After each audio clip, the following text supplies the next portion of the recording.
राम राम जी सभी भाई बहनों को। मैं हूं बाबा रामदास और आप देख रहे हैं राम राम जी राम। बाबा की खरी खोटी। मेरे साथ हैं आज एक होम्योपैथी चिकित्सक डॉक्टर विक्रम सिंह जी। राम राम जी। राम राम जी। राम राम। जी बाबा जी। मैं आज ये हम जो वीडियो बना रहे हैं, आमतौर पे हमारे चैनल पे पॉलिटिकल डिस्कशंस होते हैं, जी पर दर्शक भी सोचेंगे कि आज हमने एक होम्योपैथिक चिकित्सक को क्यों बुला लिया अपने चैनल पे। जी। मैं कई दिनों से आपको ऑब्जर्व कर रहा था और बड़े बड़े पुराने असाध्य रोग जो 20-20 30-30 साल से जो लोग बीमारियों से परेशान हैं, ऐसी बीमारियों से जिनसे कि लोग 30-30 साल बड़े बड़े अस्पतालों में बड़े बड़े डॉक्टर्स के यहाँ इलाज करा करा के थक चुके हैं, जी मैंने ऐसे मरीजों को होम्योपैथी से ठीक होते देखा है। जी। जो सबसे हमारे देश का सबसे बड़ा एक एग्जाम्पल है अरविंद केजरीवाल। कितना भयानक उसको जो है खांसी का रोग था। आजकल इधर नहीं खांस रहा है, आपने भी नोट किया होगा। और पता नहीं कहाँ केरल और कहाँ कहाँ बेंगलुरु में कहाँ कहाँ इलाज करा के आया। आपके बारे में मैंने सुना है कि आप खांसी का कैसा भी मरीज हो, जी आपका सक्सेस रेट काफ़ी है। आपने एक बार मुझे याद है कहा था कि आप केजरीवाल का इलाज ऐसे चुटकियों में कर सकते हैं। बिल्कुल कर सकते हैं। होम्योपैथी में इसका इलाज संभव है। इसके अलावा मैंने आपको माइग्रेन के बहुत बहुत ज़्यादा परेशान, मतलब ऐसे लोगों को ठीक होते देखा है जो कि एकदम समझ कि जीवन से तंग आ गए थे जी। माइग्रेन के।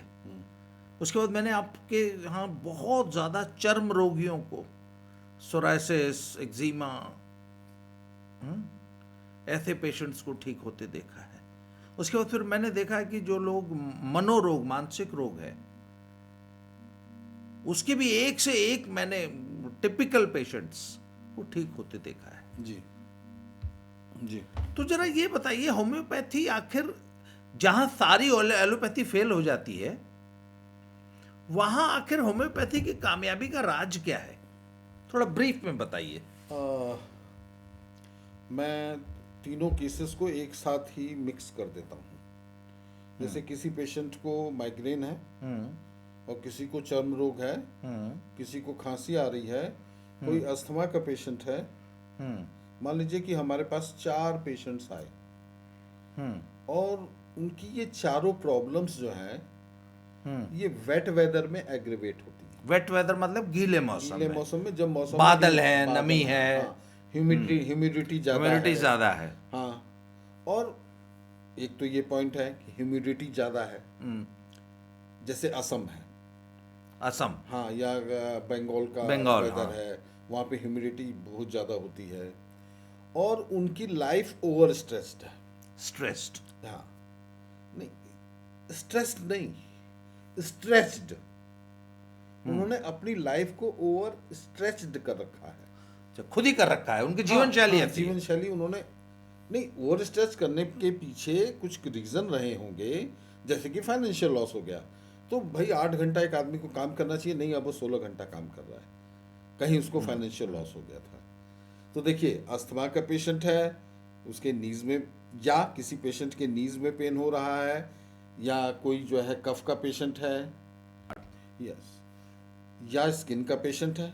हम इस पे बहुत कम ध्यान देते हैं, इसका वेटेज बहुत कम होता है केस में कि उसको प्रॉब्लम क्या है। हम ये देखते हैं कि एग्रेवेशन कब हो रहा है, किस वेदर में हो रहा है, उसकी लाइफ में क्या चल रहा है, उसके मेंटल सिम्टम्स क्या हैं। इन सब चीज़ों को कैलकुलेट करके और फिर जो है उसकी मेडिसिन फाइनल करते हैं।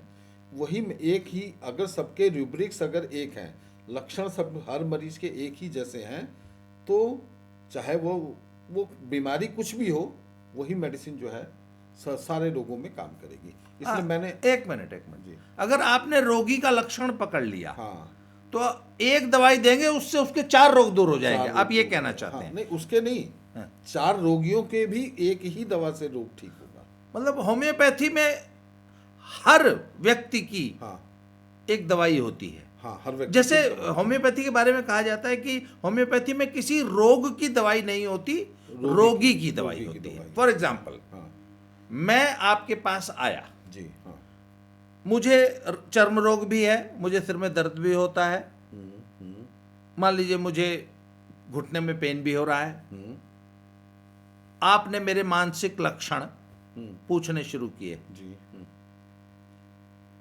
अब अगर आपको वो लक्षण मिल गया एज ए होम्योपैथ, तो आप एक दवाई देंगे, हो सकता है उससे मेरे चारों रोग ठीक हो जाए। हाँ, चलो, इसका मतलब आपने मुझे घुटने में दर्द की या सिर में दर्द की या चर्म रोग की दवा नहीं दी, आपने रोगी को पहचान के कि रोगी की क्या प्रकृति है उसको दवा दो, उसके सारे रोग ठीक हो जाएंगे। होम्योपैथी इस फिलॉसफी से या इस थ्योरी पे काम करती है। शायद इसीलिए आपके बारे में एक और चीज बड़ी विख्यात है, या कि आप एक तो बहुत क्रॉनिक पेशेंट्स, ऐसे मरीज लेते हैं जो कि 20-20, 30-30 साल से परेशान है जी, और उनकी दवा निर्धारित करने में आपको बहुत लंबा समय लगता है, कई बार 2, 4, 6, 10 घंटे, 20 घंटे, कई बार तो मैंने सुना है कि आप एक महीना पेशेंट से बात करने में लगा देते हैं और दवा निर्धारित करने में 1 महीना भी लग जाता है। ये क्यों होता है? नहीं, 1 मिनट भी लगता है। अच्छा, हाँ, कई बार 1 मिनट में दवा निर्धारित हो जाती है। एक्चुअली हमारा टारगेट ये होता है कि पेशेंट को जो है किसी भी हालत में ठीक करना है। हमारा सबसे पहला लक्ष्य है पेशेंट को हाँ, ठीक क्योंकि करना। वो उसके लिए 20-30 साल से परेशान है अपनी वो बीमारी को हमारे पास लेकर। बहुत उम्मीद लेकर के आया है। हाँ, इसलिए हम उसके केस को इन डेप्थ बहुत अच्छी तरह से स्टडी करते हैं। हालांकि ऐसा नहीं होता है कि हम महीने करें या ज्यादा दिन तक, इतना लंबा पीरियड नहीं नहीं, होता है। एक मरीज को मैं एक जानता हूँ मरीज, जिसको हाँ, आपको 1 महीना लग गया था दवा निर्धारण हाँ, करने में। हाँ, लग गया था। लेकिन उस वक्त वो काफ़ी पुरानी बात है, हमारे पास इतने साधन नहीं होते थे, इतने सॉफ्टवेयर्स नहीं होते थे, तब इतना टाइम लगा था। अब आजकल इतना समय नहीं लगता है, अब जल्दी हो जाता है। हाँ, लेकिन अगर पेशेंट ने अगर अब सब कुछ डिस्कस किया है तो। अच्छा, आप पेशेंट से बहुत ज्यादा सवाल पूछते हैं, मतलब सैकड़ों सवाल आप एक पेशेंट से पूछते हैं, वो क्यों? पेशेंट की प्रकृति जानने के लिए, उसकी मानसिक या उसकी सोच, उसका मतलब क्या, आखिर एक होम्योपैथ क्या जानना चाहता है दवा निर्धारित करने से पहले? यस, ऐसा है कि मैं इसका एक एग्जांपल दूंगा मैं, कि मेरा एक पेशेंट थे, उनको लॉस हुआ था, फाइनेंशियल लॉस हुआ था। बोल दिया, हाँ। तो वो फाइनेंशियल लॉस की वजह से उन्होंने अपनी लाइफ को बहुत ज़्यादा ओवर स्ट्रेस्ड कर दिया था, बहुत ज़्यादा मेहनत करते थे, और फिर कुछ दिनों बाद पता लगा कि उनको सियाटिका का पेन हो गया। ओ, सियाटिका हाँ, का पेन हो गया है। अच्छा, वो आपके पास आए थे सियाटिका का इलाज कराने? सियाटिका का इलाज कराने जी। के लिए। अब मैंने उनकी पूरी केस हिस्ट्री ली, और केस हिस्ट्री में ये पता लगा कि इतने साल पहले जो है उनको फाइनेंशियल लॉस हुआ था। अच्छा, हाँ, वो 7-8 साल एक पुराना मिनट। केस था। हाँ, जी, कई साल पहले फाइनेंशियल लॉस हुआ था, उस वजह से वो बहुत ज़्यादा मेहनत करते थे और उनकी लाइफ ओवर स्ट्रेस थी जी, उसका असर हुआ सियाटिका के पेन के रूप में। हाँ, हाँ। फिर आगे क्या हुआ? तो मैंने उनसे उनका जब उनका पूरा हमने लाइफस्टाइल डिस्कस किया उस पर। तो उन्होंने कहा 16 घंटा काम करता हूँ। तो मैंने कहा ये 16 घंटा काम क्यों करते हैं आप? तब उन्होंने अपनी स्टोरी बताई। तब हमें ये दिखा कि उनकी लाइफ जो है ओवर स्ट्रेस्ड थी, और उनको ये भय था कि मेरे परिवार में आंधी तूफान आ रहा है। अच्छा, उनको जो फाइनेंशियल लॉस था, मुझे है ना, हमेशा कैमरे के सामने देखने में थोड़ी सी दिक्कत होती है, तो उनको ये था कि मेरे परिवार पे आंधी तूफान आने वाला है। तो इसके लिए वो ज्यादा मेहनत करते थे, और उसी के कारण से उनको मतलब ये उनको वहम था। हाँ, हाँ, हाँ। तो वो इसीलिए उनको सियाटिका का पेन था। मैंने उनको मेडिसिन बताई रेस्टॉक्स। उन्होंने रेस्टॉक्स को गूगल किया और फिर कहा कि उसमें तो कहीं लिखा नहीं है कि नहीं सियाटिका के पेन के लिए दीजिए, लेकिन खैर डॉक्टर साहब ने कहा है कि भाई सियाटिका के पेन के लिए रेस्टॉक्स दीजिए।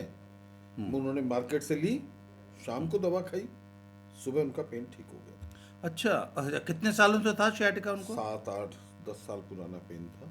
10 साल पुराना पेन था, शाम को दवा खाई, सुबह ठीक हो गया। हाँ, दूसरे दिन आफ्टर 24 आवर्स उनका मैसेज आ गया था मुझे कि मुझे मेरे sciatica में रिलीफ हो गया है। अच्छा। देखिए उसमें मेन चीज़ क्या थी कि वेट वेदर नुकसान करता था, सुबह जब सो के उठते थे तब पेन बहुत ज़्यादा होता था, लेकिन मूविंग स्लोली, धीरे धीरे चलने के बाद उस पेन में रिलीफ होता था।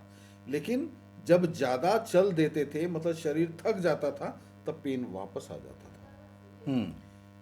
और वेट वेदर से एग्रीवेशन होता ही था उनको, उनकी लाइफ ओवर स्ट्रेस थी, फाइनेंशियल और उनको सबसे बड़ा भय ये था कि भविष्य में मेरे परिवार पे आंधी तूफान आने वाला है। तो शाम को दवा दी, सुबह ठीक हो गया। 10 साल पुराना sciatica का पेन था। अच्छा, और एक दो ऐसे केसेस बताइए जिसमें आप बहुत पुराना मरीज था और आपने एकदम इंस्टेंटली। यस, एक पेशेंट थे 20-25 साल से जो है अपनी खांसी का ट्रीटमेंट करा रहे थे और उनका केस आया मेरे पास। उनका मैंने वीडियो देखा था। तो जब भी उनको खांसी आती थी ना, वो किसी चीज़ को पकड़ लेते थे। अच्छा, कहरते कहरते किसी चीज को पकड़ लेते। अच्छा, बुजुर्ग थे पेशेंट वो? हाँ, 75 ईयर्स उनकी एज थी जी। और 25 साल पुरानी उनकी खांसी थी। 25 साल पुरानी खांसी थी। तो वो जब खांसी आती थी ना, किसी चीज़ को पकड़ लेते थे, खिड़की को पकड़ लेते थे, चेयर को पकड़ लेते थे, खांसी आती थी। उसके लिए उनको मैंने जलसीमी में मेडिसिन दी और 5-6 दिन में उनकी खांसी ठीक हो गई थी। 25 साल पुरानी खांसी 5-6 दिन? हाँ जी। अच्छा, लक्षण कौन सा पकड़ा आपने? पकड़ना, होल्ड करना, बस ओनली वन। वो केस मेरा सिर्फ 2 ही मिनट का था। 2 मिनट। अच्छा, आपने वो वीडियो देख लिया कि अच्छा ये जो खांसते खांसते किसी चीज को पकड़ लेना, ये एक लक्षण आपको मिल गया। हाँ, सिर्फ इसी सिम्टम पे ही उनको। अच्छा, बहुत सारे ऐसे मरीज होते हैं जो नहीं भी ठीक होते। नहीं, अगर ऐसा सिम्टम है तो हमें 90% विश्वास था कि इसी मेडिसिन नहीं नहीं, अगर बाई चांस आप वो उनका वीडियो ना देखते कि खांसते, क्योंकि वो कंसल्टेशन आपसे फोन पे ले रहे थे। डॉक्टर साहब की एक सबसे बड़ी खासियत है कि आदमी कहीं, मतलब विदेश में भी बैठा है तो फोन से कंसल्ट करके, फोन से इनसे बात करके भी ये दवाई जो है आपको भेज देते हैं। जी। तो अगर बाई चांस वो लक्षण न पकड़ में आता, ऐसे भी तो आपके पास केसेस आए होंगे ना कि लक्षण आप पकड़ने की कोशिश कर रहे हैं पर एग्जैक्टली लक्षण मिल ही नहीं पा रहा। फिर आगे कोशिश करते हैं, आगे फिर डिस्कस करते हैं केस को, और कहीं ना कहीं जरूर कुछ न कुछ ऐसा मिलता है जहाँ पे क्योर होता है पेशेंट जनरली। मतलब और एक आध ऐसे कोई चमत्कारिक केसेस बताइए जहां बहुत पुराना मरीज जो है। यस, एक फीमेल के केस को डिस्कस करें। हाँ। एक फीमेल थी और उनके लेफ्ट ब्रेस्ट में पेन हो रहा था। मैंने उनको मेडिसिन दी, कोई फायदा नहीं हुआ मेडिसिन का। 3 दिन उन्होंने दवा खाई, कोई फायदा नहीं हुआ। फिर 3 दिन के बाद फिर आई, फिर मैंने उनको उनका केस देखा और फिर उनको कोई फायदा नहीं हुआ। 3 दिन उन्होंने फिर मेडिसिन खाई। इससे पहले वो 4 महीना BHU में ट्रीटमेंट करा चुकी थी। और उनका पेन किलर्स लेने से पेन में रिलीफ रहता था, लेकिन फिर वापस हो जाता था। तो फिर 6ठे दिन जब वो आई, पीछे होके बैठे, जब 6ठे दिन आई, जब 6 दिन बीत गए केस में, तब मैंने उनके केस को दोबारा से लिया और मैंने उनके मेंटल सिम्टम्स चेक किए कि आप क्या सोच रही हैं इस वक्त। तो उन्होंने कहा कि डॉक्टर साहब ऐसा है कि मैंने अपनी बायोप्सी तो करा ली है और वहाँ से ये आया है कि नहीं, आपको कैंसर नहीं है, लेकिन मुझे पूर्ण विश्वास है कि मुझे कैंसर है। अच्छा, बायोप्सी में आया कि कैंसर नहीं है। हाँ। पर मुझे पूर्ण विश्वास है कि कैंसर है। हाँ। तो मैंने कहा कि आपको क्यों विश्वास है? उन्होंने कहा कि मेरी सब कोलीग कहती हैं कि मुझे कैंसर है। कलीग्स कहती हैं कि मुझे कैंसर है। मैं कहा नहीं, आपने BHU में अपने टेस्ट कराए हैं, BHU में अपना ट्रीटमेंट लिया है। BHU ऐसा इंस्टीट्यूट नहीं है जो कि इस तरह से ओवरलुक कर देगा आपके केस को। तो आपको क्या है? कहते डॉक्टर साहब मुझे पूरा विश्वास है। मतलब अब यहाँ पे रूब्रिक था फियर ऑफ इनक्योरेबल। अच्छा, fear of, she had a fear of incurable कि ये कैंसर है, ठीक नहीं होगा। अच्छा। तो फियर ऑफ इनक्योरेबल था। और फियर ऑफ इनक्योरेबल की उनको मेडिसिन दी मैंने, शाम को 6 बजे दी थी, रात को 9 बजे उनको 100% रिलीफ हो गया था। शाम को 6 बजे दवाई दी, 9 बजे ठीक हो गई। हाँ, 100% रिलीफ हो गया था, फिर कभी पेन नहीं हुआ। ओह, अच्छा, एक और बड़ा टिपिकल केस आप डील कर रहे थे जिसमें वो 16-17 साल की एक बच्ची थी, हाँ हाँ हाँ हाँ हाँ। उसका भी ऐसे ही बहुत एक्सट्रीम मतलब क्रॉनिक केस था। आपके ये बहुत लेंदी केस है वो। हाँ। टाइमिंग है ना। हम उसको आगे कभी तो अच्छा एक बात बताइए, अगर कोई मरीज यहाँ से 2000 किलोमीटर दूर बैठा है तो वो आपसे कैसे संपर्क करेगा? बाई फोन से संपर्क करेगा। जी, वही आपका जो नंबर है 8808896630 हम डिस्क्रिप्शन बॉक्स में डाल देंगे। आपको पहले वो व्हाट्सएप करेगा, जी फिर आप उनको टाइम देंगे, जी।